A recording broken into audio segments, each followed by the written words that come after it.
दोस्तों, आज की क्लास में आप सभी का स्वागत है। आज हम हिंदी के कुछ महत्वपूर्ण क्वेश्चनों को हल करेंगे और उसके साथ देखिए क्वेश्चन के साथ साथ हम कॉन्सेप्ट भी जो होगा वो क्लियर कराते जाएंगे आप लोगों को। तो चलिए देखते हैं जो पहला क्वेश्चन है वो क्या है। पहला क्वेश्चन है, निम्नलिखित में से किसका प्रयोग सरकारी स्तर पर अधिकतर भारतीय गजटों में प्रकाशित सरकारी नियम, आदेश, अधिकार और नियुक्तियों की सूचना के प्रसंग में होता है। देखिए किसी तरह के सरकारी जो गजट होते हैं, नियम हो, आदेश हो, अधिकार हो या किसी तरह की नियुक्ति हो, वो अधिसूचना में जारी किए जाते हैं, उसे हम अधिसूचना बोलते हैं। तो चलिए देखिए दूसरा प्रश्न क्या है।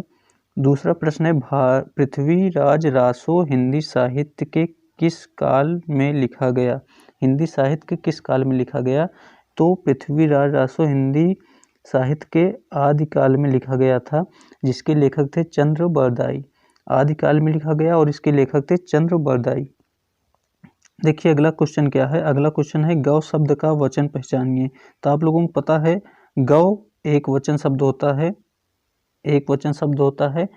इसका बहुवचन होता है, गौ का बहुवचन होता है गौ में, इसका बहुवचन होता है गौ में, और गौ एक वचन शब्द है। और देखिए चौथा प्रश्न क्या है हमारा।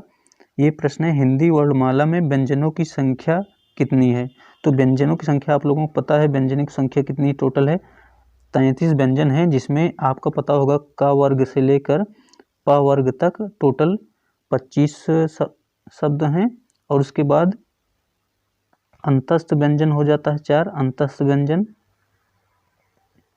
अंतस्थ व्यंजन आप लोगों को पता होगा या, रा, ला, वा, ये अंतस्थ व्यंजन 4 हो गए। और उसके बाद ऊष्म व्यंजन आप लोगों को पता होगा, ऊष्म व्यंजन। ऊष्म व्यंजन होता है सा, सा, सा और हा, ये ऊष्म व्यंजन हो गए। तो टोटल ये 25 का वर्ग से पा वर्ग तक 25 और 4 अंतस्थ 4 ऊष्म व्यंजन, ये टोटल मिला के हो गए आपके 33। चलिए देखिए अगला प्रश्न क्या है। देखिए पांचों प्रश्न जो है, निम्नलिखित में एक शब्द अशुद्ध है। तो आप लोगों को अशुद्ध शब्द पहचानना है। अशुद्ध शब्द आपको पता है दैहिक तो नहीं है अशुद्ध। नौकरी, ये देखिए नौकरी अशुद्ध शब्द है, आपको पता है नौकरी लिखा जाता है इसे नौकरी। चलिए देखिए अगला प्रश्न क्या है। अगला प्रश्न है, कौन सी वर्तनी ठीक है। तो रचयिता शब्द चारों हैं, तो आपको पता है रचयिता कैसे लिखा जाता है। रचयिता का ये शुद्ध शब्द है रचयिता। चलिए देखिए अगला प्रश्न क्या है। अगला प्रश्न है 7वां, गायक का संधि विच्छेद। गायक का संधि विच्छेद आप लोगों को पता है गय धन अक, ये अयादि संधि, अयादि स्वर संधि है गय अक। देखिए अगर कहीं भी अय आ जाए और उसके बाद आ जाए तो अयादि संधि तो होता है और ये बन जाता है या। तो ये अयाद संधि है, अय और आ मिला के या बन जाता है। तो इसका संधि विच्छेद गय हो गया, गायक का गय प्लस अक। चलिए देखिए अगला प्रश्न क्या है। अगला प्रश्न है, नाविक का सही संधि विच्छेद है। देखिए ये भी अयादि संधि है। इसमें देखिए बीच में वा आ गया, या वा बीच में अगर आ जाए तो अयादि संधि होता है। देखिए इसमें उसमें था अय, इसमें था अय और आ मिलके या बन जाता है। और इसमें देखिए आओ, औ ई मिलके वा बन जाता है। तो ये हो जाएगा आपका 9 प्लस 1, ये आपका सी सही है। नाविक का सही संधि विच्छेद होता है 9 प्लस 1। चलिए देखिए अगला प्रश्न क्या है। अगला प्रश्न है, आमरण में कौन सा समास है। देखिए अगर आप लोगों को ये संधि पढ़ना है तो हम इसका एक वीडियो बना देंगे, आपका संधि क्लियर हो जाएगा। और देखिए अगला प्रश्न जो है हमारा, आमरण कौन सा समास है। आमरण, देखिए इसका समास विग्रह होता है आमरण का मरण तक, और ये समास है अव्ययी भाव समास। अगर किसी शब्द में पहला यानी कि उपसर्ग आ गया, आ देखिए आपका उपसर्ग है, जो शब्द के आगे लगे वो उपसर्ग होता है। तो आपका उपसर्ग आ है, और अगर किसी शब्द में उपसर्ग लग जाता है तो वो अव्ययी भाव समास होता है। चलिए देखिए अगला प्रश्न क्या है। अगला प्रश्न है कौन सा शब्द कर्मधारय समास नहीं है। तो कर्मधारय समास नहीं है इसमें नीलगाय, प्रिय सखा, कृताकृत, विद्याभ्यास। तो इसमें कर्मधारय समास नहीं है, विद्या अभ्यास। विद्या अभ्यास आपका तत्पुरुष समास है। चलिए देखिए अगला प्रश्न क्या है। देखिए 11वां प्रश्न है उपसर्ग व शब्दांश है जो। आपको पता है उपसर्ग क्या होता है। तो उपसर्ग शब्द के आगे जुड़ता है। तो इसमें देखिए विकल्प क्या है, किसी शब्द के बाद में जुड़ता है, ये तो गलत हो गया। किसी शब्द के मध्य में जुड़ता है, ये भी गलत हो गया।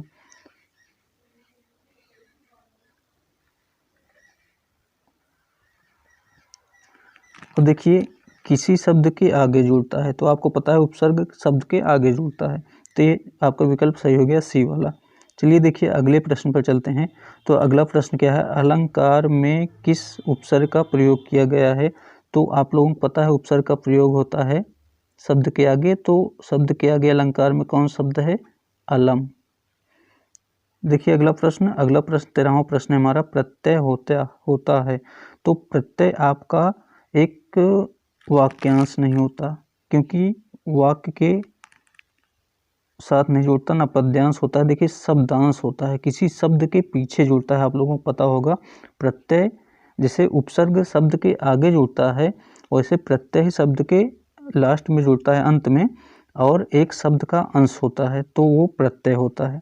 चलिए देखिए अगला प्रश्न क्या है। अगला प्रश्न है निम्नलिखित विकल्पों में से तत्सम शब्द का चयन करें। तो तत्सम शब्द आप लोगों को पता होगा अंश तत्सम शब्द है आपका। तो 14 का विकल्प सही है, बी वाला। और ये आपका तद्भव हो गया, अंश का तद्भव आपका ये हो गया अंश। अगर देखिए कहीं भी ये शब्द आ जाए, ये शब्द आ जाए, या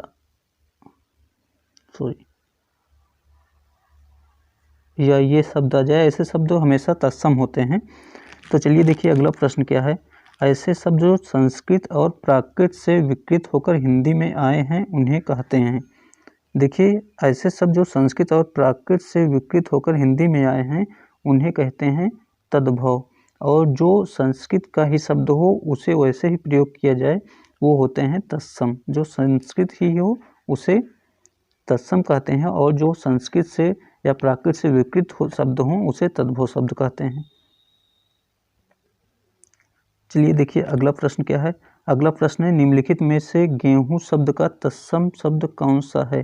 तो गेहूं शब्द का तत्सम आप लोगों को पता होगा गोधूम। गोधूम गेहूं का तत्सम शब्द है गोधूम। चलिए देखिए अगला प्रश्न जो है, अगला प्रश्न हमारा 17वां प्रश्न है, निम्न में से कौन सा शब्द तद्भव है। तो इसमें आप लोगों को तद्भव शब्द पहचानना है। तो देखिए तद्भव शब्द इसमें से जल तो आपका तत्सम शब्द हो गया, नग्न आपका तत्सम शब्द हो गया, भ्रमण आपका तत्सम शब्द हो गया, तीन ये आपका तद्भव शब्द हो गया। देखिए कोई भी संस्कृत शब्द आप लोगों को पता है संस्कृत की तरह शब्द हो तो हमेशा तत्सम शब्द होता है। और तीन देखिए तीन तद्भव शब्द है, इसका सही जो तत्सम होता है तीन का ये होता है त्रिड़ी।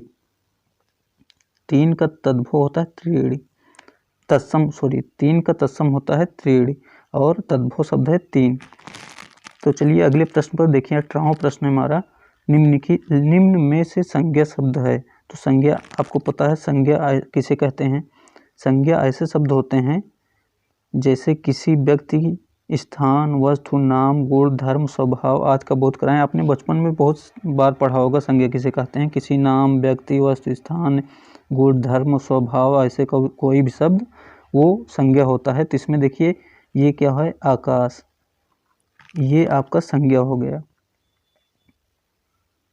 चलिए देखिए अगला प्रश्न क्या है। अगला प्रश्न है क्रिया से बनने वाली भाववाचक संज्ञा है। तो क्रिया से बनने वाली भाववाचक संज्ञा है वो है थकावट। चलिए देखिए अगला प्रश्न क्या है। तो अगला प्रश्न है उसने पत्र लिखा, रेखांकित शब्द का सर्वनाम भेद है। देखिए इसमें रेखांकित शब्द कौन सा है, उसने। तो इसमें कौन सा सर्वनाम है। सर्वनाम आप लोगों को पता होगा सर्वनाम 6 प्रकार के होते हैं, पुरुषवाचक, निश्चयवाचक, अनिश्चयवाचक, संबंधवाचक, प्रश्नवाचक तथा निजवाचक। तो निजवाचक तो वो होता है जिसमें अपने बारे में कहा जाए, मैं, हम, या ऐसे कुछ कहा जाए। और पुरुषवाचक देखिए, पुरुषवाचक 3 तरह का होता है, उत्तम पुरुष, मध्यम पुरुष, अन्य पुरुष। तो इसमें देखिए जो उसने है वह है पुरुषवाचक शब्द, किसी और के बारे में कहा जाए वो पुरुषवाचक शब्द सर्वनाम होता है। तो उसने यानी किसी और के बारे में कहा गया है तो ये हो गया पुरुषवाचक सर्वनाम। चलिए देखिए अब 21वें प्रश्न पर चलते हैं। देखिए 21वां प्रश्न है, जिस विकारी शब्द से संज्ञा की व्याप्ति मर्यादित होती है उसे कहते हैं। देखिए ये जो लाइन है इसे ऐसे घुमा दिया गया है कि आप लोगों को समझ में ना आए। तो आपको पता होगा किसी संज्ञा की व्याप्ति को मर्यादित यानी किसी संज्ञा की विशेषता बताई जाए यानी उसे मर्यादित की जाए तो उसे क्या कहते हैं, किस संज्ञा की विशेषता बताई जाए तो उसे हम विशेषण कहते हैं। तो 21 का विकल्प बी सही है। चलिए अगले प्रश्न पर देखिए, अगला प्रश्न क्या है, क्रिया के मूल रूप को क्या कहते हैं। तो क्रिया के मूल रूप को धातु कहते हैं, क्रिया के मूल रूप को धातु कहते हैं। चलिए देखिए अगला प्रश्न क्या है, अगला प्रश्न है 23वां प्रश्न, जिन शब्दों में लिंग, वचन, कारक आदि के कारण कोई परिवर्तन नहीं होता।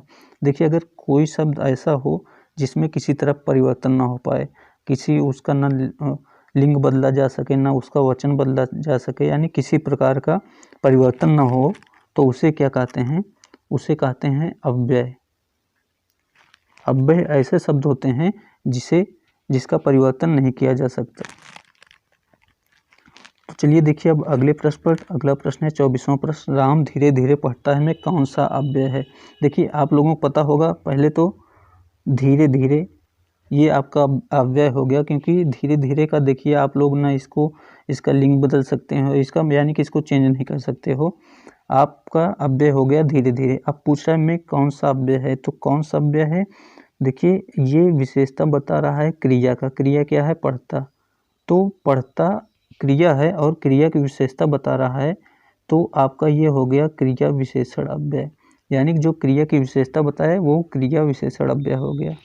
चलिए देखिए अगला प्रश्न क्या है, अगला प्रश्न 25वां प्रश्न है, इनमें से अरण्य शब्द का पर्यायवाची शब्द है। तो अरण्य शब्द का पर्यायवाची शब्द होता है कांतार। देखिए अभी एक मूवी भी साउथ की आई थी कांतार ऐसे करके कुछ मूवी थी, तो इसका मतलब क्या होता है कांतार का, जंगल, कांतार का मतलब जंगल होता है। और जो मूवी आई थी वो भी ऐसा कुछ था, प्रकृति से जुड़ा कुछ चीज़ था, कोई मूवी थी। तो आपको पता है अरण्य का पर्यायवाची क्या हो गया, कांतार, यानी जंगल, कानन, वन ऐसा करके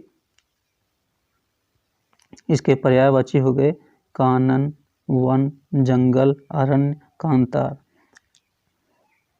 देखिए अगर आप लोगों को वीडियो अच्छी लगी हो तो वीडियो को लाइक ज़रूर कर दीजिएगा। अगर आप लोग हमारे चैनल से जुड़ना चाहते हैं तो चैनल को सब्सक्राइब कर लीजिए। धन्यवाद।